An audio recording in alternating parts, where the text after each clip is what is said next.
Welcome into the Throwback Thursday edition of Main Street Sports Today, presented by Mid-Tennessee Bone. Got it out the way off the top, Wade. Off the rip. There we go. Um, Main Street Sports Today, presented by Tennessee Orthopedic Alliance of Columbia, coming to you from the Lee Company studios of our respective abodes. I'm Maurice Patton. That is Wade Neely. Again, Throwback Thursday. Later in the show, we will be visiting a segment that has previously appeared on the show that we enjoyed and hope you will too. We'll talk more about that later on. Right now, I'm back from an excused absence, or at least I think it was excused. I hope it was because it was work related. So, Wade, how did you and Yao hold things down yesterday? Well, we did the best we could, and we gave you a tip of the cap for heading off and heading out east on prep duties last night. But yeah, it was a fun show yesterday. It was wild. It was wacky. That is confirmed. And so it was kind of fitting that Yao was able to fill in on such an occasion. But yeah, we got through it and had a good show. But looking forward to a good one today as well. Well, I would expect nothing less than wild and wacky anytime Yao is on, but particularly on Wednesday. Mm-hmm. So, like you said, pretty fitting. Again, good show today. We will be visiting here in the second hour with CBS Sports bracketologist Jerry Palm to see what this week's college basketball results have done to his projected NCAA tournament bracket. We will also be checking in the next segment with a neighbor of Wade's. Richland girls basketball coach Chad Hall will be joining us on Coach's Corner. We'll also be giving out some hardware. Our team and player weekly awards we will be presenting in the next segment, so stick around for that. Preps to pros, we'll be talking a little high school basketball, a little high school wrestling here coming up, and at the top of the 3 o'clock hour, we will be joined again by Terry McCormick, the Titan Insider, with the top of the hour Titans report. So stay tuned for that as well. So yeah, we got a lot going on. No rest for the weary. So, no, busy time of the year, and like you said, we got a lot going on a big show on Thursday, and that's going to carry us right into what's going to be a big weekend, obviously. Absolutely, it's that time of year. So, let's jump into yesterday's results and today's scores. Today's schedule on the rundown. This is the rundown. Wednesday night high school basketball action. As we mentioned, Columbia Academy went down to Chattanooga, picked up a 49-46 victory over Notre Dame in Division II postseason play. Also, Goodpasture went down to Chattanooga and got a 51-50 win over Boyd Buchanan in Division II AA action. Knoxville Catholic finally slowed Christ Presbyterian Academy 81-73, and Memphis University School with a 54-43 win over Ensworth. In men's college basketball, Middle Tennessee State went south looking for a regular season sweep of Jacksonville State, did not get it. The Gamecocks with a 76-68 win over the Blue Raiders there. Drake defeated Belmont 84-69. It was Georgia in Southeastern Conference play defeating Vanderbilt 76-64. In women's basketball action, the Lady Raiders salvaged some Blue Raider pride with a 66-40 win at the Glass House over Jacksonville State. Yeah, wanted them both, but we'll take the split, I suppose, versus JSU there. To the schedule we go. Games on tap for tonight. High school, fingers crossed, knock on wood, unless we're missing something. High school is going to have the night off, but don't worry, folks. They're back on Friday. They're back on Saturday. A bevy of games coming your way. So with that being said, college basketball, these are double headers tonight. Trevecca and Walsh will tip it off. Trevecca is at Walsh beginning at 4:30. Eastern Illinois will visit Tennessee State. That tip-off is set for 5 o'clock. Tougaloo out of Mississippi will travel to Fisk for a 5:30 p.m. doubleheader. The University of Cumberlands up there in Williamsburg, Kentucky, will travel to Cumberland here in Lebanon, Tennessee. That tip-off is set for 5:30. Standalone women's basketball games tonight. Central Arkansas will visit Austin Peay All of these coming your way at 6 p.m. North Alabama will visit Lipscomb. Belmont will be at Valparaiso. And again, all of those coming your way at 6 p.m. And a late night affair on the ice tonight as the Preds will travel yet again, continuing their swing. They are on the road at the Kings tonight. That game can be seen on ESPN Plus and Hulu. Puck drop, Mo, you got to stay up late for this one. It starts at 9:30. Take a nap. Yeah, late night if you're a Preds fan tonight. No doubt. That, ladies and gentlemen, is your rundown.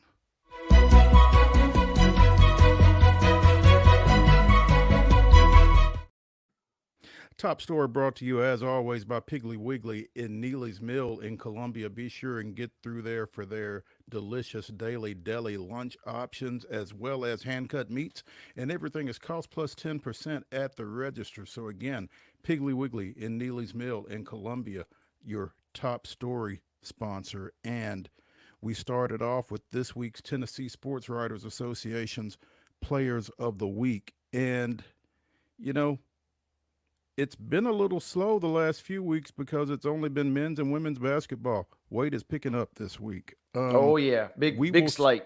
Yeah, we will start with men's and women's basketball, though. And stop me if you heard this. Justin Porter of Middle Tennessee State with a big game over the weekend. 41 points against Texas El Paso, another 26 against New Mexico State, and that earned him, among other awards, the TSWA Men's Basketball Player of the Week honors. On the women's side, Fisk's Maya Buchanan, and if you've not heard this name, you should have. This young lady scored 37 points down in New Orleans against Dillard, but she was just getting warmed up. Against Southern New Orleans, she went for 60. 24 of 38 from the floor, 12 of 16 from the line, 60 points for Maya Buchanan from Fisk University, the Tennessee Sports Writers Association's Women's Basketball Player of the Week, and understandably so. Baseball. Austin P. Junior outfielder John Bay had 8 hits in a 3-game series against Western Illinois, and 7 of those went for extra bases. 5 doubles, 2 home runs, 6 ribs. For the weekend, he reached base in 10 of 15 plate appearances. It's not a bad way to open the year. Mm-hmm. John Bay from Austin P., your baseball player of the week. On the mound, Tennessee Tech's Peyton Calitri had a 0.00 earned run average, went 7 innings without an earned run as Tennessee Tech defeated Bellarmine 5-1. He gave up one unearned run in the 7th inning. 4 hits, a walk, struck out 4 in the win. So again, John Bay of Austin P., Peyton Calitri of Tennessee Tech are our Tennessee Sports Writers Association's player and pitcher of the week in baseball. In softball, Chattanooga's Olivia Lapari, 7 of 11 in 5 wins for the Mocs. 7 of 11 with a double, a pair of home runs, 6 RBI, and 4 walks. So big weekend for Miss Lapari. Ashlyn Sensing, a junior pitcher at Trevecca, pitched 14 innings, struck out 24, allowing 9 hits and 1 earned run and no walks. That's solid. 5 hits, 13 strikeouts in a complete game victory over Purdue Northwest. Lost 1-0 to Drury, but went all 7 with 1 run, struck out 11, gave up 4 hits. So, again, Olivia Lapari of Chattanooga, Ashlyn Sensing of Trevecca, our softball player and pitcher of the week from the Tennessee Sports Writers Association. So, congratulations to all of the honorees there. Again, great start to the season in baseball. And what is it, week 2 now? I guess we're into week 3 of the softball season. So, yeah, they are rolling right along. And you mentioned Buchanan for Fisk.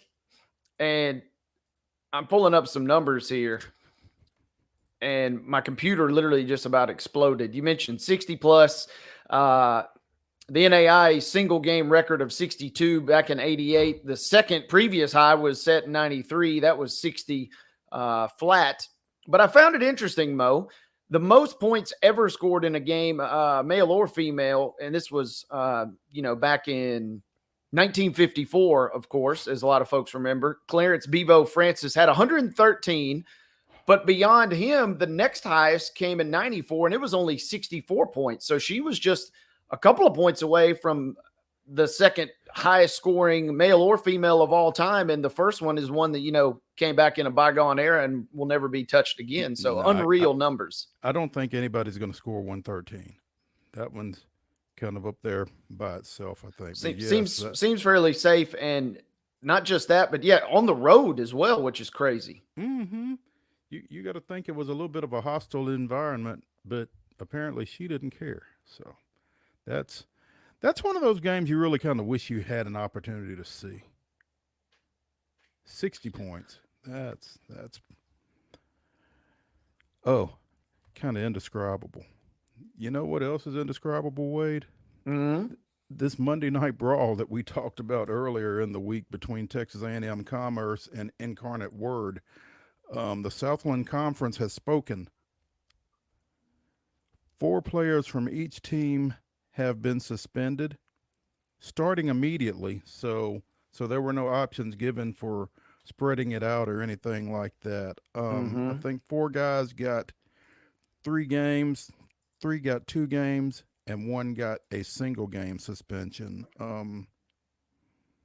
for flagrant unsportsmanlike actions at the end of that 76-72 Commerce win between the 2 last place teams in the Southland. So I guess frustration's kind of boiled over a little bit.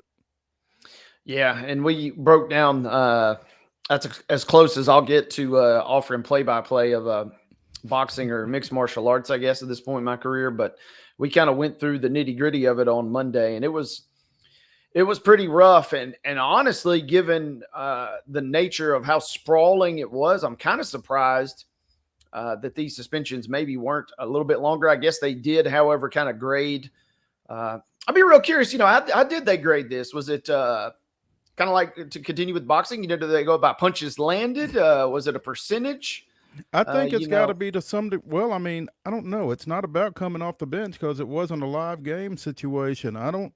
How hard you had to work to get involved in it, I don't know. It's and with no knowledge of who's who in any of these games, it's so.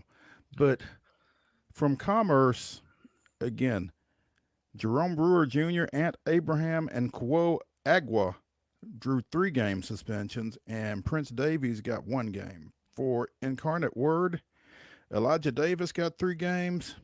Alex Anderson, Gabe Benny Till, and Marcus Glover got 2 games each. So, again, these are to start immediately. Commerce plays Saturday against Nickel State, and Incarnate Word faces McNeese State. Southland leader, McNeese State. So... Oof. Yeah. So don't think things are going to get a whole lot better for either of these teams over the weekend.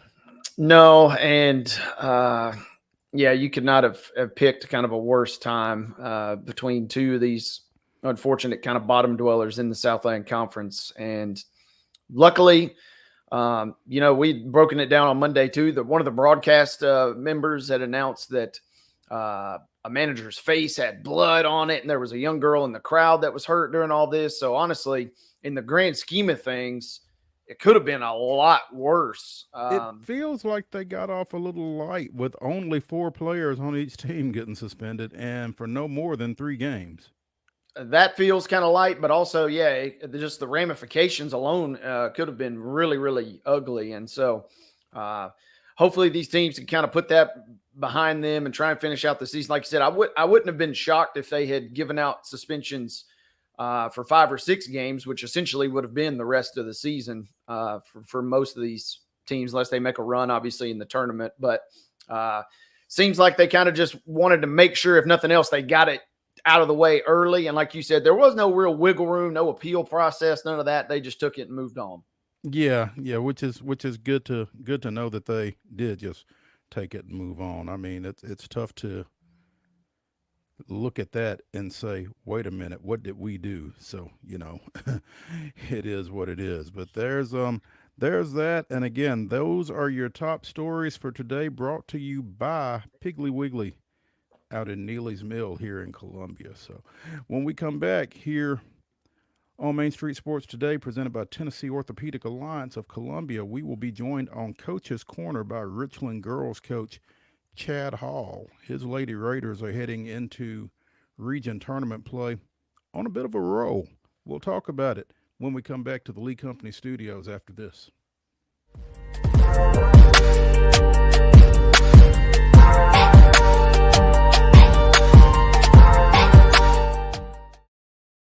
Whether you're an athlete or a weekend warrior, when it comes to your performance, don't settle for anything less than excellence. We're proud to announce that Mid-Tennessee Bone and Joint Clinic is now Tennessee Orthopedic Alliance of Columbia, where we are redefining sports medicine and orthopedics. Tennessee Orthopedic Alliance's team of expert sports medicine physicians understands the unique demands of your body. TOA Columbia specializes in personalized orthopedic care, offering state-of-the-art treatments for everything from sports injuries to joint replacements. Learn more at toacolumbia.com.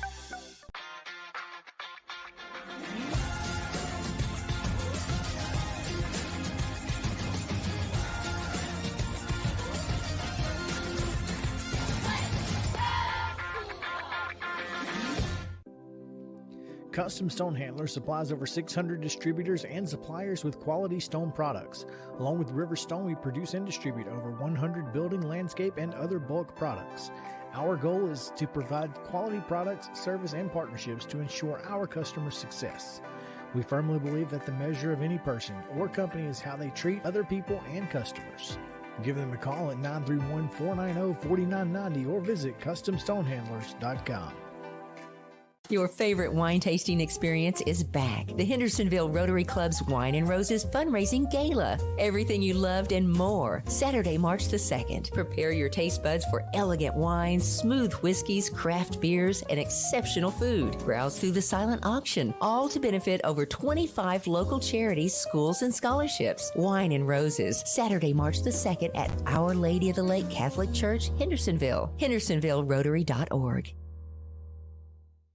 A game without a crowd is just a scrimmage. A performance without an audience is just a rehearsal.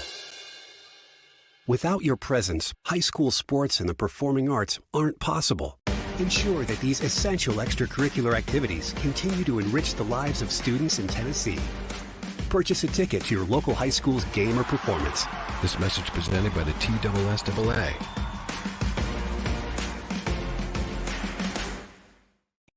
With Lee Company technology, the best handymen are hands-off. Lee Company techs have been using visual findings and other smart technology tools for years to add transparency and virtually take customers along. You see what we see, whether we're in a crawl space or on a roof. With Lee Company, technology helps us help you, no matter what's happening in the world or at your house.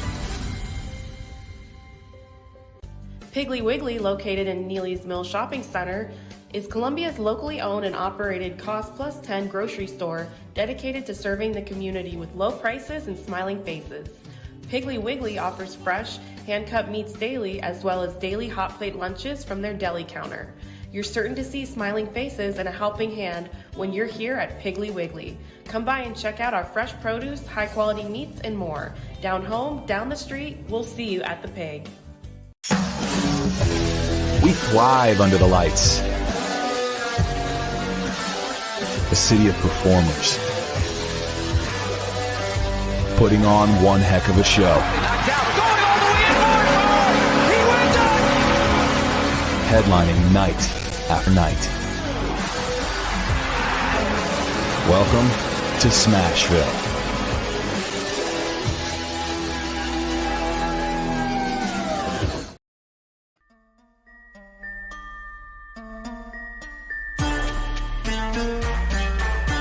Welcome back to Throwback Thursday here on Main Street Sports Today, presented by Tennessee Orthopedic Alliance of Columbia. That's Wade Neely. I'm Maurice Patton, and it is now time for Coach's Corner, as we will be visiting with Richland girls basketball coach Chad Hall. And as we mentioned, going out of that last segment, the Lady Raiders are rolling, 22-5 on the year, and I think they've won, 10 straight? Is that right, Chad? You're gonna have to ask somebody else that question. We're only concerned we're going 1-0, right? That's correct. 1-0 and on to the next. That's exactly there we go. The way we try to approach it. Yes, sir. Pulling the James Franklin on us, but Chad, we appreciate you taking some time with us, man. And obviously, been a great season, but far from done, right? Yes, sir. You know, you don't. I don't anyway measure our season necessarily by number of wins. It's about getting the kids to the right spot, reaching our ceiling, and we've been trying to talk about that since October, November. You know, getting to our ceiling. We realize that we have some limits, but we also realize we have some very bright spots, and so we try to, bring those out each and every night. So it isn't about how many we won; it's about where we get to. Okay. That said, how do you feel about where you've gotten to relative to what you think your ceiling is? Well, I feel like we've done pretty close to what we expected. I do think in that 22-5 record that we could very easily be 24-3.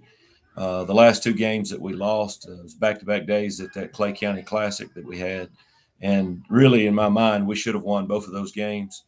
Had an unfortunate injury to our sophomore first player off the bench. And so we lost her for the season, and we brought in another young lady who had limited playing time up to that point, and she done a really good job filling in, but she just wasn't quite ready for that atmosphere and lost to Macon County. Anyway, it is what it is. We feel like we really could have won two more at least of those 27 games that we've played already. But, we're blessed that we're here, and we're trying to make the most of our opportunity. Yeah, Coach, as you kind of have dove into the second half of the season, and you mentioned a key injury there, I believe to Mary Avery McNeese, and kind of when that injury occurs, you could see the Lady Raiders kind of wobbling a little bit from where they were, but it seems like now you guys have found this new groove. Kind of walk us through that process as your team has had to rally behind a key injury to one of your top scorers. Well, I mean, to be honest, we really felt like Mary Avery would probably come on late in the season and maybe be a starter for us. We like the starters that we've got, don't get me wrong. We just felt like that for the best of our team, she probably was going to be that person. Unfortunately, it wasn't in the cards. That's her third ACL, two on her right, now this one on her left, as only a sophomore. And, it was an injury that occurred in nothing. But she was averaging about 7 points and about 5 rebounds per game for us off the bench. Just coming in with a lot of energy, a lot of spark, very athletic kid. Probably our fastest, if not, be our second fastest kid on our whole roster, and was bringing a tremendous amount. And then so we make some adjustments, feel like we're thriving, and then Bailey Hollis has a freak cut on her hand during the snow day, weather day. They're putting together a piece of furniture, and she's cutting a zip tie, and I mean just a massive gash in her hand, and she's probably 10 more weeks before she's recovered from therapy in that situation. So we still hadn't, very athletic kid. So we're 2 numbers short, but we're still trying to do our best. And practice was crazy for a little bit, but we've got some 8th graders now that's helping us, and they've even helped us in the game a time or two. Yeah, and as you guys have kind of grown through this, it certainly helps when you have 2 now veteran leaders, even though they're both underclassmen, in terms of Shelby Higgins, a junior, and Bailey Blair, a sophomore, who really, for those that have not seen her play, she's a sophomore, yes, but it seems like she's really grown and almost, in terms of experience, feels like a junior, even a senior perhaps. Right. Well, she got some high-quality minutes as an 8th grader because of an injury that occurred at that time. We wasn't sure if she was ready that year, but she came in, made all-district tournament, as an 8th grader in a very, very crucial role for us, but at the same time, one she wasn't expecting. And so I don't want to go any further without saying, our true leader on this team is Caitlin Bass. Caitlin is our everything, really. I mean, you look at her points and her stats, and she's not filling up that board, but she's our dog, no doubt. She brings the energy every night. She's one that makes me the most frustrated as well when she gets in foul trouble. But Caitlin is really our vocal and our spark plug, where Shelby and Bailey are really our skill guys, and they take care of a lot of points, take care of a lot of free throws, take care of a lot of just the things that you see. But Caitlin Bass handles so much of the other stuff, where it's just she's such a big part for us. And don't leave out our two seniors who have played their role tremendously this year. That'd be Danica Bridgers and Allie Kate Hewitt. They've tremendously played their role each and every night, and they've got very, very, very little stats in that frame. Chad Hall, Richland girls basketball coach, joining us here on Coach's Corner. Chad, Danica Bridgers is as good a passer as I've seen. Yeah, hey, especially from the position that she plays, without a doubt. Danica has really, really passed the ball well. And what goes unnoticed a lot of times is that she's devoted so much attention to the other team's best player or second player. And if it's not the best player as the game starts, before the game ends, she's usually with that best player. And she continues to get better at that role. And, everybody walks in the gym and says, man, how big is that kid? I'll tell them, I said, but she don't play that size. She doesn't play her size. But, she plays such a role for us and really passes the ball, distributes it so well. Very limited turnovers for us this year as well. And you got to have players like that who aren't necessarily concerned with scoring the basketball, as they like to say. But you got to have folks that are just willing to kind of fill in the gaps and do what has to be done, right? Right, absolutely. If everybody had their druthers, she probably would love to be a scorer.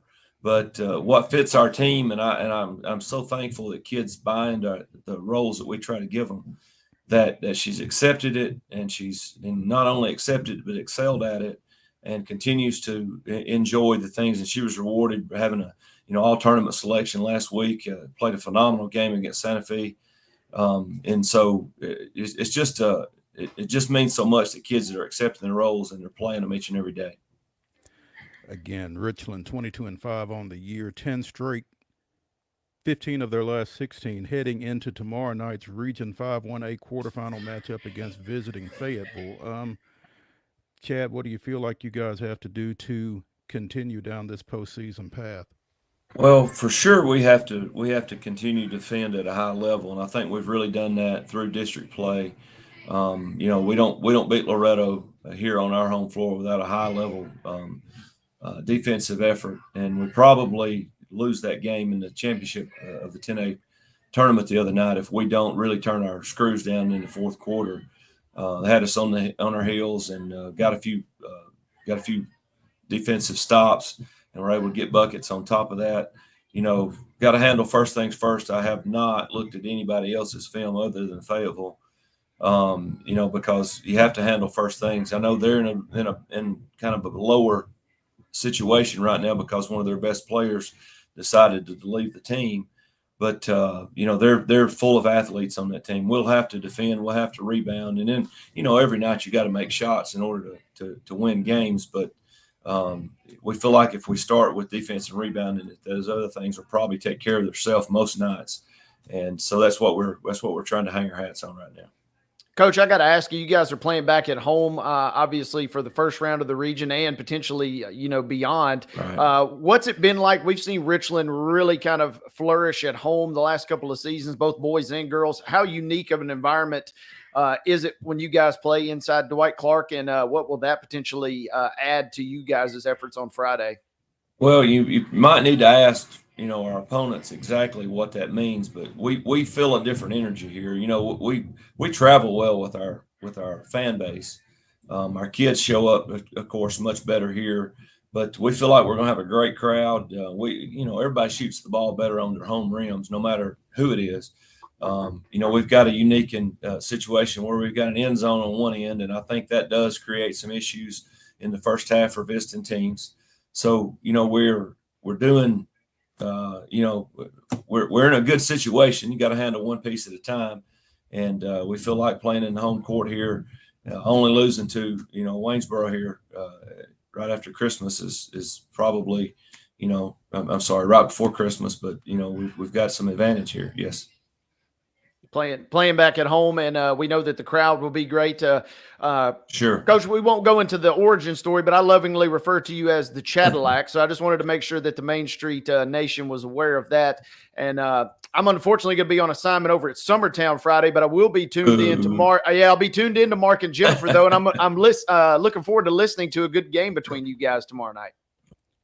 I hope we make it less interesting than it needs to be. I'm just going to say it that way. No disrespect to anybody, but I hope we come out of the gates and handle our business. And you know, no need for excitement. You know, I give plenty on a dull night anyway. But you know, I'm not even sure, by the way, Wade, where the Cadillac came from, except for you. You called it that. You don't have to tell that story because it might mean something that I'm not aware of. But anyway. It comes from a place of love, Coach. I guarantee you that. Okay. Well, I appreciate that. I appreciate that. We appreciate all you guys have done for us and continue to do for us. And you know, we any shout outs we can get, we sure appreciate it. Richland girls basketball coach Chad Hall wants a good game, but not too good tomorrow night when Fayetteville shows up at Dwight Clark Gymnasium in the Region 5-1A girls tournament quarterfinals. Chad, we appreciate your time, man. Good luck tomorrow night. Thanks to both you guys. Thanks to Mainstream Media. Thanks to everybody that you know, our fan base that continues to come out, and you know, thank the good Lord for just the opportunity to do what we love. We'll talk to you soon, Coach. Thank you. All righty. As we continue through our segment here, following up on Coach's Corner, we've got a little hardware to give away. Our Custom Stone Handlers Team of the Week is the Independence boys basketball team. Won 3 games last week, including a third victory over, is Crosstown rival Summit? Is that the way is that the proper term there? I mean, I'll say we let that ride. That works for me. South Williamson County rival Summit. There we go. A little narrower, I suppose. Picked up a third victory over them. In fact, a third victory in 4 games because of the snow schedule. That some things got reconfigured, and they wound up playing Summit like 3 times in 8 days, I think, and won all 3 of them. But they also defeated Nolensville to close the regular season and picked up an overtime victory over Ravenwood in the District 10-4A semifinals, helping extend their win streak to 10 straight now. So the Independence Eagles, Mr. Basketball finalist Jet Montgomery, our Custom Stone Handlers In to Win Life Team of the Week, and our Tennessee Orthopedic Alliance of Tennessee Orthopedic Alliance of Columbia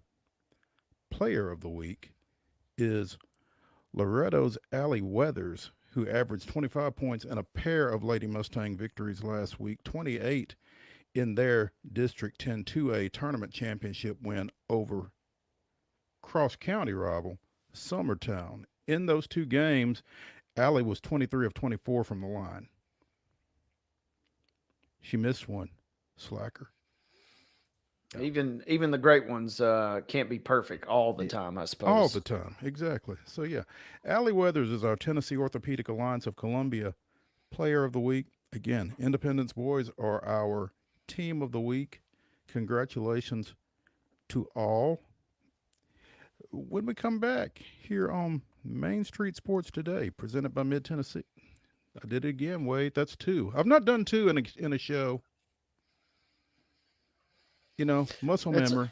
It's a muscle memory is a real thing, and we famously swapped, or at least I did. I kind of did a free agent swap in terms of my broadcasting duties a couple of years ago, and there were a few. There were a few, but you grow out of it as we go on, so you're okay. It's going to take some getting used to. When we continue here on Main Street Sports Today, presented by Tennessee Orthopedic Alliance of Columbia, we're going to continue talking some high school sports, a little basketball, a little wrestling. So come back with us here in the Lee Company studios after this break.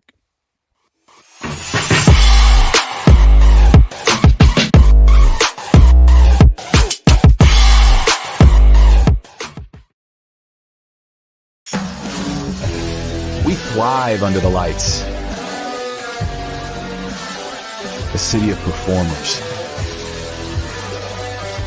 putting on one heck of a show. Headlining night after night. Welcome to Smashville.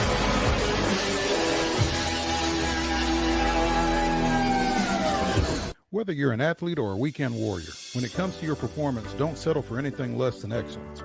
We're proud to announce that Mid-Tennessee Bone and Joint Clinic is now Tennessee Orthopedic Alliance of Columbia, where we are redefining sports medicine and orthopedics. Tennessee Orthopedic Alliance's team of expert sports medicine physicians understands the unique demands of your body. TOA Columbia specializes in personalized orthopedic care, offering state-of-the-art treatments for everything from sports injuries to joint replacements. Learn more at toacolumbia.com.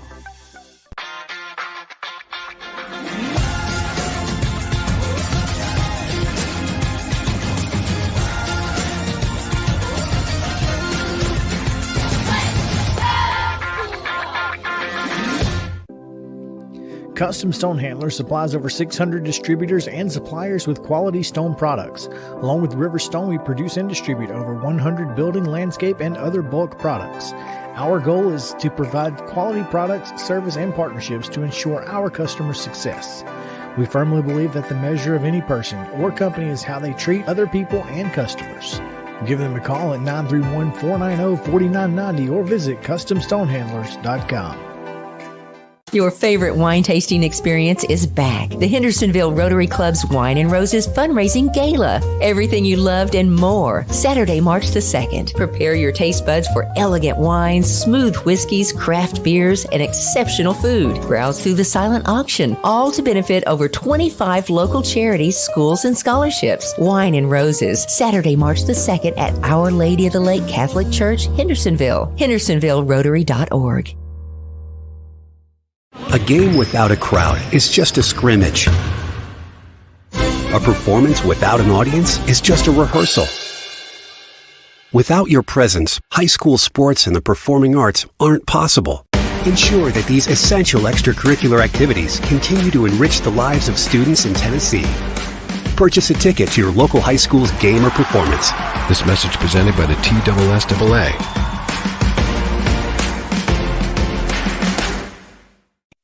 With Lee Company technology, the best handymen are hands-off.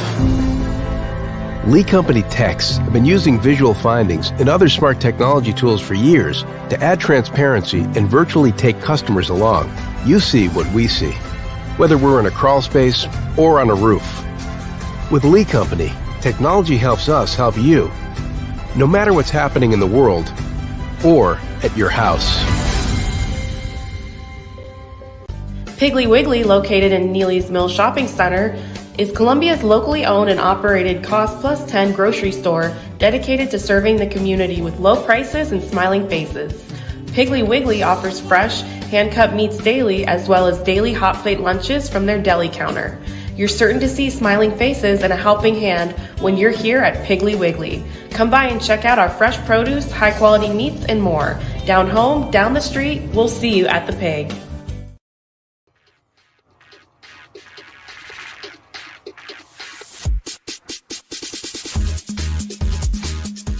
Welcome back to Throwback Thursday here on Main Street Sports Today, presented by Tennessee Orthopedic Alliance of Columbia. I'm Maurice Patton. That's Wade Neely. We're going to continue the high school sports conversation here as we are, as Wade mentioned earlier this week, kind of getting into postseason basketball in earnest now with region quarterfinals in Division One. As we mentioned earlier, Division Two is a little bit farther along. They've got their state semifinals next Thursday and Friday up at Tennessee Tech, and the championships will be on Saturday. So their process is a little farther along than the Division One process. Division One girls region quarterfinals will be played tomorrow night at higher seeds, with boys quarterfinals on Saturday, and then semis will move to central sites on Monday and Tuesday. So it's starting to get real for a lot of folks. Yeah, things are really starting to ramp up, and region play every year. It doesn't matter who it is. I have friends that have lived here their entire lives, here being Tennessee. And even those folks, but every year also folks from out of state, they ask me, hang on, explain the format for basketball again. And even 2 nights ago, the Richland boys suffered a loss to Santa Fe. And I had a good friend of mine who I know follows the sport well. He says, so is Richland done now? And I say, no, not technically. Oh, well, where do they have to travel? Well, technically, they don't have to travel at all. Well, explain that to me.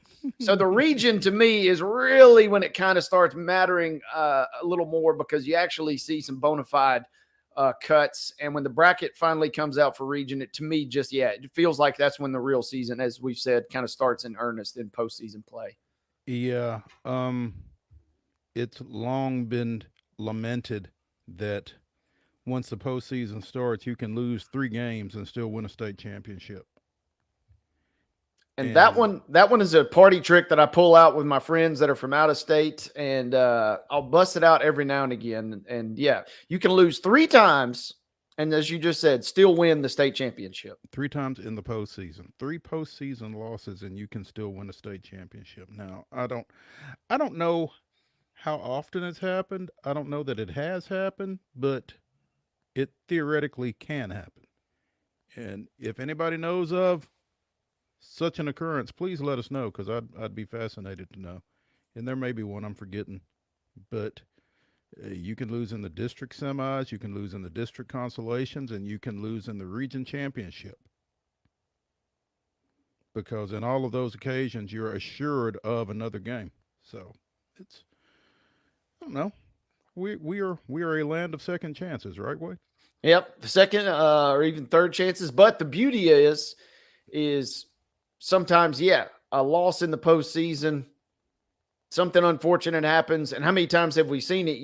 Especially when you have teams that have really high-powered districts, that it's really unfortunate that one loss in district play could end one of their seasons so early. But where in this model, you at least have a chance to move on to the next round. And we see, I'm thinking of the girls' district that Giles County and Lawrence County are matched up with. Upperman and White County, they've been ranked number 1, number 2 in the AP poll all season long, and they just happen to be in the same district. So it would be really sad if one of them had to leave so early. And in a weird way, I guess just by growing up in Tennessee all my life, I kind of like the system that you at least have a chance to kind of move on. Maybe 3 losses, a little too much, but at least the 1 I kind of understand a little bit. I think if I could change anything, if I were a one-man board of control or a one-man legislative council, whatever it would take to change the format, I think I would make that district consolation game only the third place team moves on. I like that. And then maybe you could play 2s and 3s. You could incentivize that district championship game a little bit more by giving a bye in the region semifinals there, or the region quarterfinals, and let 2s and 3s play each other. That way that 4th team is done. So, I'm sure that there are some 4th place teams that would find fault with that. Yeah, and the only downside, and we won't necessarily, I guess, have to spend too much time talking about this, but obviously you run into the situation where you could possibly maybe lose a game on purpose almost. We obviously had a famous situation, a number of years ago with Smyrna in their region play, kind of trying to pick and choose who potentially they might play in the next round. And if you're not careful, you can really blow your cover. And that one was the famous one where both teams were trying to lose on purpose pretty openly. But that is the only thing. But I like your model. I haven't really actually heard that one kind of floated about, but I do kind of like the idea of maybe, let's just take the top 3 out of the district and roll from there. Yeah. And again, it incentivizes the district championship. It incentivizes that district consolation. So just a thought. Yeah. Yep. And, famously, Giles County and Spring Hill, they had some really, really quality teams on boys basketball a couple of years ago. Our good buddy Scott Stewart pointing this out on a text. Our friend Chris Bledsoe and Khadijah Townsend, they made it all the way to the state that year. And that was one of those loaded 2-team districts, right? And if nothing else, too, it's fun when you got a team like Richland and Santa Fe who have been balling out this year. They get to play each other 3 times by the time district tournament play is done, 2 in the regular season and then 1 there. Then you get a chance to maybe see them again in a region final. And then how great is it sometimes over the years when you see those teams ultimately maybe meet up in the state tournament playing for a championship. It has happened. Absolutely. As we mentioned, Fayetteville and Richland will play in girls region quarterfinals tomorrow over in 5-1A. You've also got Santa Fe girls going to Richland, Cullioca's at Moore County, and Huntland is at Cornersville out of that region. Summertown and Loretto girls will both play at home in Region 5 2A to open on Friday. Wade, that Region 4 3A, as you mentioned earlier with White County and Upperman, got a little interesting with Upperman falling both in the district tournament semifinals and in the consolation. So Tullahoma getting a little bit more than they expected, I would think, as the District 8 3A champion. Yeah, we just mentioned those teams, and White County and Upperman all season long have kind of been the class of 3A basketball in terms of that AP poll. And then obviously I was not there, but Upperman suffers a loss in the district tournament semifinals, 46-38 to Livingston Academy. And then they follow that game up with a 47-39 loss in the consolation to Stone Memorial. Some might potentially look at that, and obviously this is pure speculation, but some might say, what happened to Upperman? Was it an injury? Was it something going on? Were they just not playing well? But then when you kind of look at the bracket, you could maybe make the case that, we'd have to play Tullahoma. By the way, a really good Tullahoma girls basketball team. Yeah, you may have to play them in the first round, but again, kind of like we had just discussed, if you get by that game, now you suddenly don't have to play White County in the second round, which is also an elimination game. Mm-hmm. Not suggesting or insinuating anything. And the score was close enough that it looks like things were on the up and up in their loss to Stone Memorial that I just mentioned. But it does just make you kind of wonder, things to make you go, As we like to say on this show, Wade, I'm not saying, I'm just saying. And here's what I have been aware of situations where this could potentially be the case, that somebody tried to engineer something along those lines. How do you get kids to buy into that? Are the kids aware, or are you just kind of maybe tweaking your rotation a little bit? Or how do you bring something, how as a coach do you do something like that? Now, again, I feel like there are situations where it has happened, and as long as this format has been in place, I think you've seen situations where folks have certainly wanted to dodge somebody. But I'm not sure that bringing it about is as easy as people think. No, and to do it without being detected, as in Smyrna, and I think it was it Riverdale? Riverdale. Yeah. So 2015 Smyrna and Riverdale, and Smyrna ends up winning that game 55-39. And interestingly enough, 2 of the girls on the Smyrna team end up coming to play basketball for us at Martin Methodist College, and they still kind of told us that everything about that whole situation was icky. But my thing is, kind of like Upperman here, and this is why, you got to be careful. Mm-hmm. Okay, you lose one game. Maybe you didn't anticipate that. You potentially, quote unquote, not throw, but, maybe aren't upset that you lose that second game. But guess what? For a team that's now been on a roll all season long, now you've lost 2 games in a row, and you're exactly right when you bring that up, Mo, when you say you got to worry about the psyche of your team. And if I'm a coach, I'd almost just rather keep the good vibes rolling and just keep things the status quo kind of where they're at and just take our chances rather than trying to have to rally my team once again after we've now lost 2 in a row for the first time. You know, it's almost weighed like issuing back-to-back intentional walks in baseball and then having to refine the strike zone. Mm-hmm. Be careful. And as talented as White County is, the thing is now you got to go play Tullahoma at their place, who's a really good team. That is a game that I will be keeping my eyes on tomorrow night for sure. And the winner between the Lady Bees and the Lady Wildcats will play the winner of Lawrence County and Livingston Academy, which, while neither of them is White County either, won't be a picnic. I mean, this Lawrence County team can score in a bunch of different ways. No doubt. And the other interesting thing, and this is the way that I kind of look at it too, you don't want to play White County in an elimination game early in the postseason, but guess what? If you beat them, you don't have to see them the rest of the tournament. They're done, and you've conquered them. And what does that do for your confidence going forward is the way I kind of look at that. My basic approach in, I come at it more from a wrestling thought process because that's what we did in our household. I don't like the idea of telling a kid that they can't beat somebody. That's just me.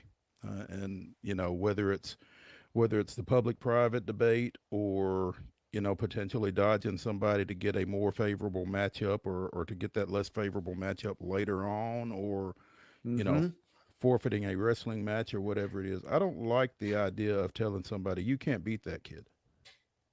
You can't beat that team. It just puts negative stuff in folks' mind that at a time where, to me, it's unnecessary.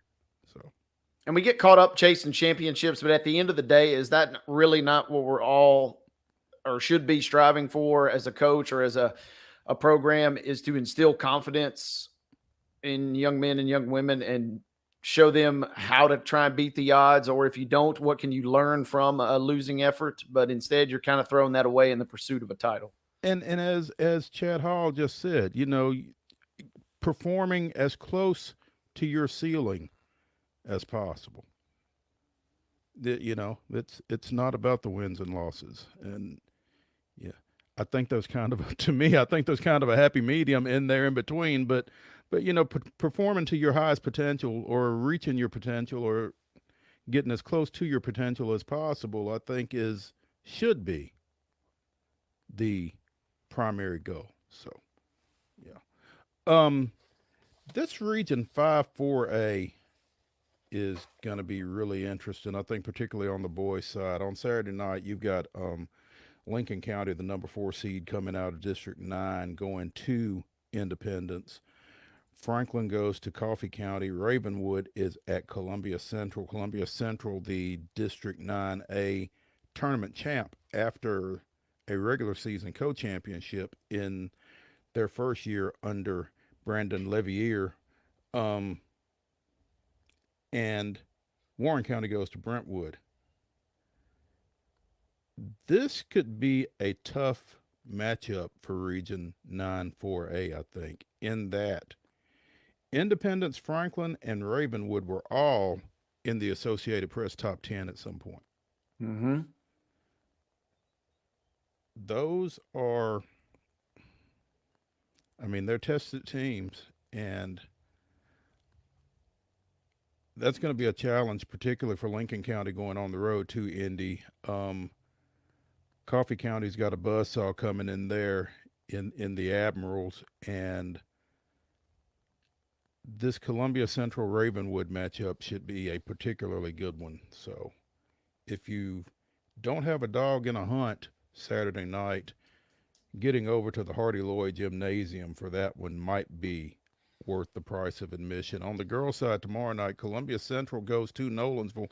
Those two were in the same district a year ago. In fact, Columbia Central defeated Nolensville at Nolensville in the district finals. So the Lady Lions going in there with a little bit of confidence, even as the number 4 seed coming out of District 9 4A. Brentwood is at Lincoln County. Independence goes to Coffee County, and Shelbyville is at Page. Page is the number 2 seed out of 10 4A. After winning the regular season championship, they got upended by Nolansville in the district finals. Again, keep an eye on that. It's going to be interesting. Wade, as we mentioned, the Division One and the girls state wrestling tournaments both start tomorrow out at the Williamson County Ag Expo, affectionately or not so affectionately referred to as the barn by some. But wrestling starts at 10 o'clock tomorrow morning, again for both the girls and for Class A and Class AA in Division One boys. You'll have the opening round, the quarterfinals, and consolations will take place, followed by semifinals on that will start at 6:30 on Friday, and then it will resume at 9 o'clock Saturday. Championship finals are set for 5:30 out at the Ag Expo, and if you're into wrestling, there should be a lot of good stuff going on out there. Wade, I know that you've not necessarily been exposed to it. I might have to drag you with me at some point. Well, I was getting ready to ask you 2 questions, Mo. Number one, I keep up with amateur wrestling a little bit, usually when the NCAA tournaments get put on TV. In your honest opinion, how does Tennessee rank? What is their reputation, I guess, nationwide as far as wrestling? I think honestly, and I've not had an opportunity to see a whole lot of high school wrestling outside of Tennessee. I think Tennessee wrestling is getting better. I think for the longest time it was Chattanooga and everybody else. Mm-hmm. I think the rest of the state, particularly Nashville and Middle Tennessee, is closing that gap. And I think you've got some really good wrestling in this area. I think you've got some guys that are going to go on and wrestle collegiately. Summit's got a couple. One is going to the Ohio State, and the other is going to Appalachian State. Landon DeSalle is signed with Ohio State. Jarvis Little is going to Appalachian State. You've got some other guys who are going to have some opportunities to wrestle at the Division One level.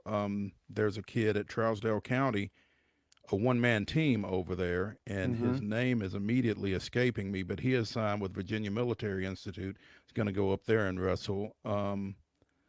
But the wrestling in this area has gotten not necessarily better, but deeper, I think, kind of like high school football. And I don't know if it's the same reasons. I don't know if it's numbers. I don't know if it's, a higher level of instruction. I don't know if kids are, going out and finding more competition and that kind of thing during the summer. But I think it's probably a little bit of all of that.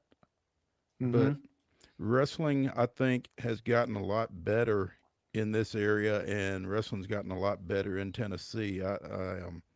When they go off to these national events like up to Fargo in the summer and different things like that, a lot more of these kids are having better showings on the national stage. And so, that's kind of the best way I can answer that, because I just don't see a whole lot of other states to really compare it to necessarily, but it seems like Tennessee kind of holds its own when they have the opportunity to do so. So that makes sense. And then real quick, I guess my second question is in regards to the state tournament, how much of a grinder for of an event is that for the individuals? And then I guess by proxy, the teams, as they try and just plow through that and hopefully win a state championship.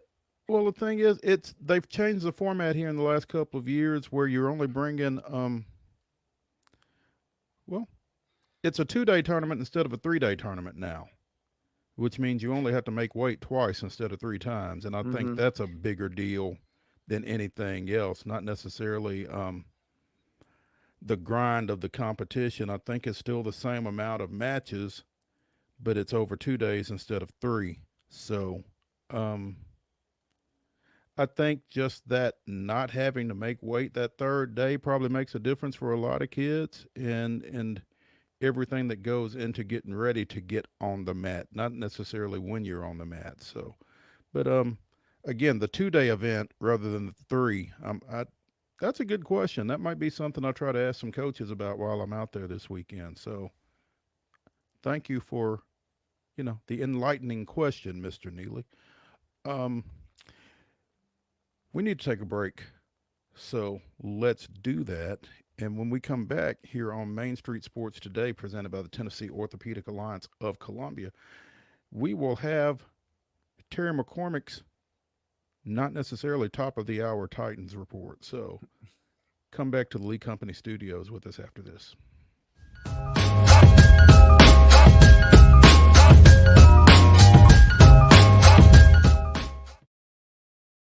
Welcome to Protein Snack Shop, your destination for healthy and delicious low-carb snacks. Our specialty lies in providing protein-packed desserts that are perfect for those following a keto diet. Our products are made with high-quality ingredients, ensuring that you can satisfy your cravings without compromising your health goals. From a variety of flavors and options to choose from, you can enjoy guilt-free snacking while staying on track with your fitness journey. Don't miss out on our limited time offer. Discover Protein Snack Shop today. Whether you're an athlete or a weekend warrior, when it comes to your performance, don't settle for anything less than excellence. We're proud to announce that Mid-Tennessee Bone and Joint Clinic is now Tennessee Orthopedic Alliance of Columbia, where we are redefining sports medicine and orthopedics. Tennessee Orthopedic Alliance's team of expert sports medicine physicians understands the unique demands of your body. TOA Columbia specializes in personalized orthopedic care, offering state-of-the-art treatments for everything from sports injuries to joint replacements. Learn more at toacolumbia.com.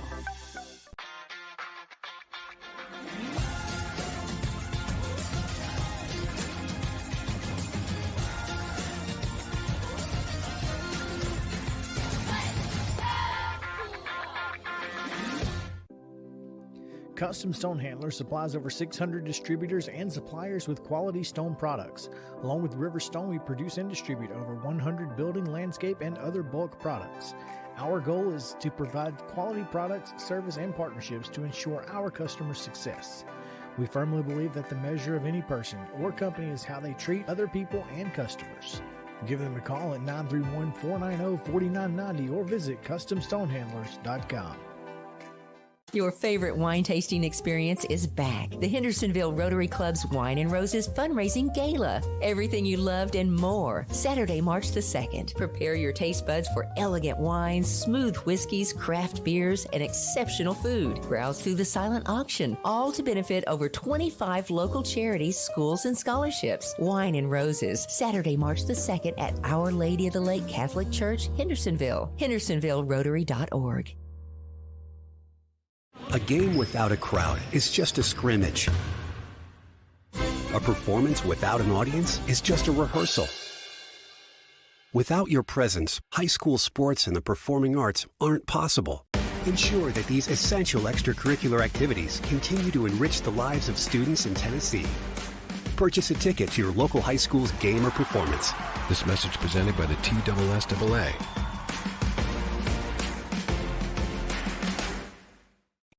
With Lee Company technology, the best handymen are hands-off. Lee Company techs have been using visual findings and other smart technology tools for years to add transparency and virtually take customers along. You see what we see, whether we're in a crawl space or on a roof. With Lee Company, technology helps us help you, no matter what's happening in the world or at your house. Piggly Wiggly, located in Neely's Mill Shopping Center, is Columbia's locally owned and operated Cost Plus 10 grocery store dedicated to serving the community with low prices and smiling faces. Piggly Wiggly offers fresh, hand-cut meats daily as well as daily hot plate lunches from their deli counter. You're certain to see smiling faces and a helping hand when you're here at Piggly Wiggly. Come by and check out our fresh produce, high-quality meats, and more. Down home, down the street, we'll see you at the Pig.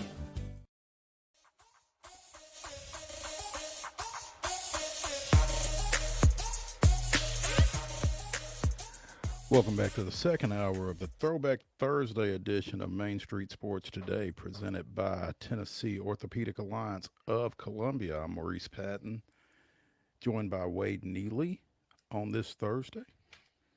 We are now also joined by Titan insider Terry McCormick with his top of the hour Titans report, presented by Zen Sports. Terry, good afternoon. How are you? Yes, it is your Titans report, presented as always by Zen Sports. Combine is coming up next week, and that's also kind of the unofficial start of free agency, where the agents and the teams kind of, get in each other's ears, and they, kind of say, hey, my guy might be a fit for you, or, what do you think about this, that? So, interesting. And the Titans have a bunch of guys who are upcoming free agents for 2024. Some big names like Derrick Henry, Ryan Tannehill, Danico Autry, and then a lot of guys maybe that they'd probably be best moving on from. We're going to get to those free agents in just a second and talk a little bit about your article that you've got up on the website, TitanInsider.com, Terry. But what are you more interested in, free agency or the combine? That's a good question. I think it kind of goes hand in hand. I'm interested in the combine for the fact that, this is the first time for Brian Callahan to be a head coach. I want to see kind of how he goes through the process of the combine now that he's the guy calling the shots as far as the coaching staff goes. And then want to see what Rand Carthon does to build on what he started last year in trying to get this thing back on track in terms of, and now going in a completely different direction, because last year he was picking players. He was shopping for Mike Vrabel's groceries, and now he's shopping for Brian Callahan's groceries, and they are not shopping from the same aisle, shall we say. That's interesting. Is there anybody in particular, Terry, as you kind of look at, what this team needs to be thinking about? Is there anybody in particular that jumps out at you that will be at the combine that they'll be focusing on particularly? Well, I think there's a number of them at a number of different positions. I think obviously tackle is the first thing that comes to mind. And, I think what they have to assess is, is Alt or Fashanu. Most people have them head and shoulders ranked as the top two tackles most likely to go in this draft. Both of them pretty much, most people think they're going to be off the board in the first 10 picks or so. So if one of those guys is what you feel like you need and is the absolute best value there, you want to get a complete evaluation of them. But it's also a deep tackle class. And you now have Brian Callahan's father, Bill, who's regarded as really good at developing offensive linemen. So is there a scenario where there's maybe somebody else that would be available at number 38 that you go, well, this guy might not be right as good now as Alt or Fashanu, but with Bill Callahan's coaching, he can get there. So if that's the case, then maybe you look at number 7 and you look for a skill position player, maybe a Malik Neighbors, maybe a Brock Bowers, somebody like that to, kind of energize the offense a little bit in ways that it hasn't been in a while. Terry, you mentioned Brock Bowers, and I want to ask you about this because a couple of weeks or so ago, he made an unsolicited comment that he would like to play in Tennessee. Now, I don't remember the chronology of that, if that was before or after Brian Callahan had been hired. But one, that's really rare for a player this time of year to say something like that. Two, what does that mean to a team when a player says something like that? Well, I certainly think that, if he wasn't already high on their radar, he will be now. And I think that, him professing a desire that he'd like to play in Tennessee. And I think some of that stems from the fact I heard that his significant other, his girlfriend, goes to the University of Tennessee, which would put her in close proximity as opposed to if he were drafted by, say, the Seattle Seahawks. That makes sense. So That makes sense. there might be some of that as well, but it was post Brian Callahan. So, for what that's worth, I mean, I think you could do a lot worse than adding Brock Bowers to your offense, I would think.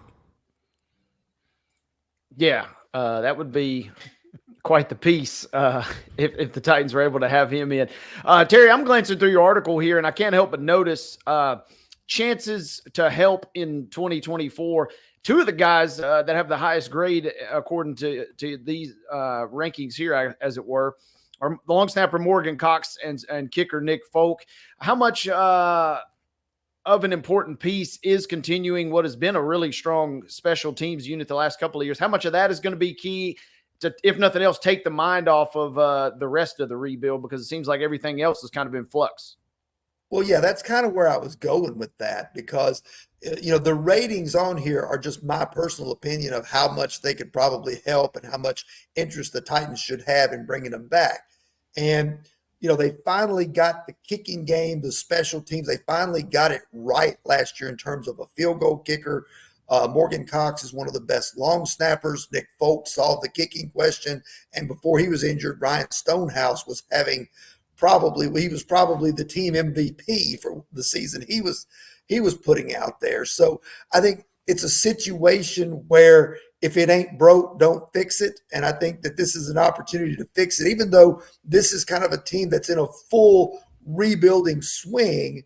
There's certain areas where you don't leave it to chance. You know what I'm saying? Yeah, if you can find a 23-year-old field goal kicker out there, or a 23-year-old long snapper out there that are top of the line that you can bring in and have them on the cheap for a few years, that's fine.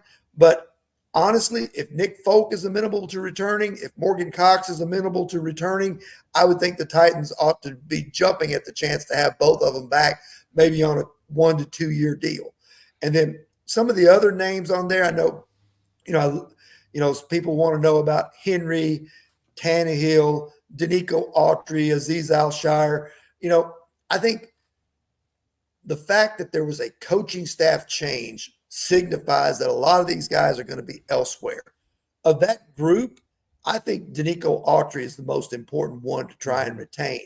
But I think Danico Autry at 33 years old probably doesn't want to sit through a rebuild if he can help it. Terrell Williams was just hired by the Detroit Lions, who, by the way, need one more defensive lineman. I'm guessing that Danico Autry's agent probably has the Lions and Brad Holmes on speed dial right now, just waiting to call him once free agency starts. And then, as far as Henry, I just kind of feel like that things just lined up perfectly. Even though Derrick Henry is still one of the best running backs in the league, the change of philosophy to go with more of a modernized passing offense that's going to run through Will Levis rather than through Derrick Henry. And then Derrick Henry's desire to probably finish the last 2 or 3 years of his career on a Super Bowl caliber team. I think that makes the perfect storm for them to part ways with no hard feelings. What do you guys think?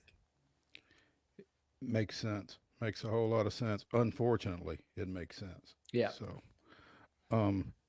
Terry McCormick, the Titans insider, with his daily Titans report.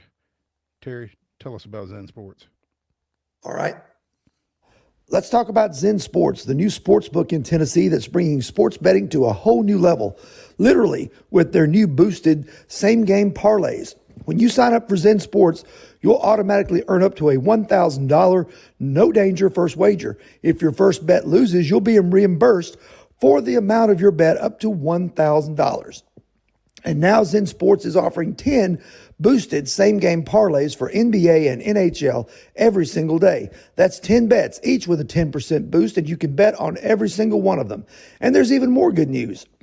Zen Sports offers a one-of-a-kind VIP rewards program. If you qualify, you'll earn monthly comps at sporting events, concerts, you name it, even sportsbook bonuses. The VIP program is by invite only, so if you feel that your Zen Sports play qualifies for VIP consideration, check out the program details and apply at zensports.com/VIP. So what are you waiting for? The daily same-game parlay boosts go quick, so get going and download their app at zensports.com today. Zen Sports, betting just got better. Gambling problem? Call 1-800-889-9789. Terms and conditions apply. No danger of first wager. Limited to plus 500 odds to qualify. Boosted odds are derived from equivalent parlay bets offered in Tennessee. Must be 21 and older and in Tennessee to bet.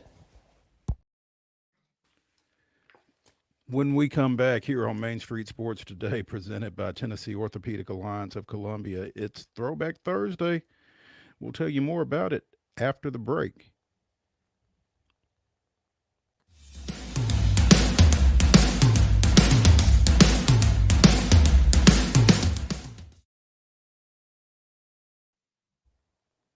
Whether you're an athlete or a weekend warrior, when it comes to your performance, don't settle for anything less than excellence.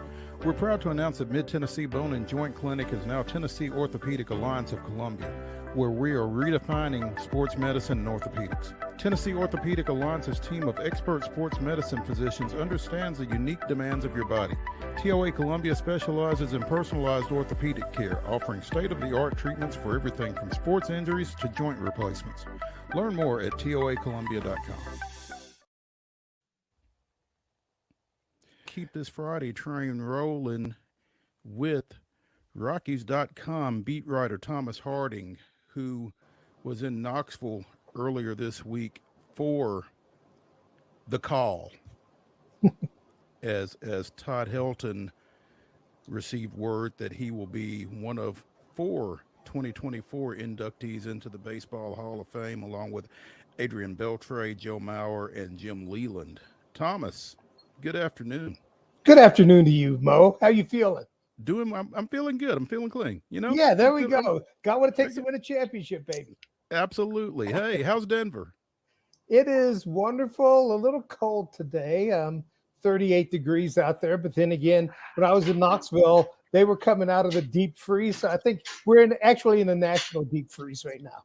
Yeah, they were coming out of a deep freeze. So we're not going to complain a whole lot about 38 because things were about 20 degrees colder than that last week. So, so did you have any trouble getting into Knoxville given that? No, actually, I came just right at the right time, right after it was 4 degrees there. But then again, 38 degrees here was 45 degrees more than it was last week. So that's the way I feel about that. So yes, it was a tough time, but hey, the everything cleared up for Todd. How about that? 45 degrees warmer. Is that what you said? Yes. We're talking about -7. Goodness. So how was Tuesday, man? I mean, when you get that kind of access to somebody, it's pretty cool. Now, obviously, you and Todd had a history, but still, for you to be able to get there and be on hand for that event, that's a pretty big deal. It is a pretty big deal, and also it's a kind of a nervous situation for Todd. I mean, I've been to 2 of these, and I'm 2 for 2. You hate to be in the house where it doesn't happen. I was at Goose Gossage's, and Goose waited forever to get in. And I was at his. He lives in Colorado Springs. He's from there, and it was nice to be there for that. And Todd, I mean, he was very nervous leading up to it, kind of pacing around a bit, doing a little bit of everything, I think, to take his mind off of it. But it's just such a well-deserved honor because of what he did in his career, and I think some of the dislike for the Rockies and Coors Field, hopefully that's fading away. Hopefully they are learning that it's Major League Baseball. So why discount it? Yeah, you can't necessarily penalize that guy for where he played half his games. We had John Parado on earlier this week, and he mentioned that very thing, that he kind of had to be swayed over or swayed past the Coors Field effect for Todd Hilton, and finally kind of came to the realization that he was getting it done away from Denver just like he was at Denver. So that kind of pushed him in that direction. But you talk about the nervousness that Todd probably had. And, this was his 6th year on the ballot, which meant 5 times he didn't get in. And so I would imagine you would be a little antsy, even though all of the indications from the ballots that had come in this year kind of made it feel like he was actually going to get in this time around. Still, you don't know until you know. Well, it was a strange situation because I believe there were 5 voters that voted for him in the past that did not vote for him this time. So that's what made it a nervous situation. And really, in a lot of those cases, it never was explained. I mean, did they just forget what they did the previous year? Did Todd go into a slump last year? I'm not sure. Here's what I say about the Coors Field effect. There are 2 things about it. Number one, when you look at Todd Helton, you look at Larry Walker, all of their vote numbers were better than a large number of Hall of Famers. So you can't discount them. And I think that the Coors Field factor is really misunderstood because, yes, it does elevate you a bit at home. It's actually a very big park because you want to cut down on the number of home runs, so some fly balls fall in. However, the ball doesn't just travel differently off the bat. The ball travels differently out of the pitcher's hand. So when you go on the road and you're looking at a curveball that breaks X amount, or I guess I'll use the words of Walt Weiss many years ago. He said that, and we have to kind of date ourselves a bit. He said that what will happen is an average sinker at Coors Field, those first 2 games in a row, it looks like Kevin Brown is throwing every single pitch. So yes, it does help, but it hurts more. It's not like you play in an abnormal atmosphere, then you go on the road and play in a normal atmosphere. No atmosphere is normal, and that's part of the problem of building a roster, of building a pitching staff, of winning consistently, which is part of the reason, and also you're not spending the huge amounts of money, but that goes into the reasons why it's so tough to win consistently in Denver. Thomas, I want to hop in and ask, other than obviously the huge sense of relief, what were some of the other key takeaways and key emotions out of this announcement for Todd and his family? Well, I think it just feels like everything has fallen into place for Todd. About 3 years ago, he came back to the organization as a special assistant to the GM. He only works in the minor leagues. He's come to Denver for a couple of honors and things like that, but he is in there on the ground floor working with all the minor league hitters and helping them out. He comes to spring training. He's not even at the major league games. It's with the minor leaguers, and he really loves that. Now, I think when some of those guys begin to make the major leagues, he'll be a part of it. But having that come together, seeing his family there with him, I think that made a huge difference for Todd. A guy that, during his career, you didn't know how things were going to end up because there was a time they almost traded him to the Red Sox to get rid of his contract. But he actually expressed to them, hey, I want to stay. And really, he was kind of the driving force behind the team that went to the World Series in 2007, the same year he was nearly traded to the Red Sox. But he had told the Rockies, hey, it would mean more to me to win here than to go somewhere else where they have the money and all those other resources and win. So that's why he's so beloved here. And I think that's why so many of the Rockies fans also were really pulling for him. And I tried to avoid a lot of the online stuff. I mean, it's almost overwhelming, but I know that they put up a big argument for him whenever someone would vote against him. And Thomas, you kind of walked right into another question I wanted to ask. Isn't it just so refreshing and rewarding to hear stories like that of, either a hometown discount or just that overwhelming sense of loyalty toward a franchise to ultimately now, as we see, with the ultimate payoff?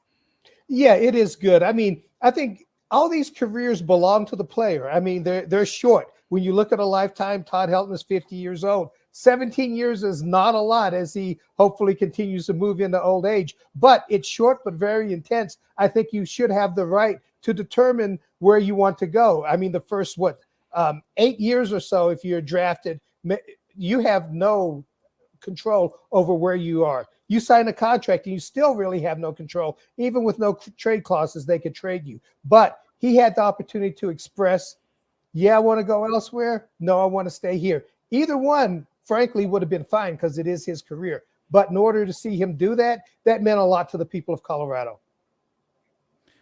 Thomas Harding, Colorado Rockies beat writer for MLB.com, joining us here on Main Street Sports Today, presented by Mid Tennessee Bone and Joint. Again, 5 years he didn't get in.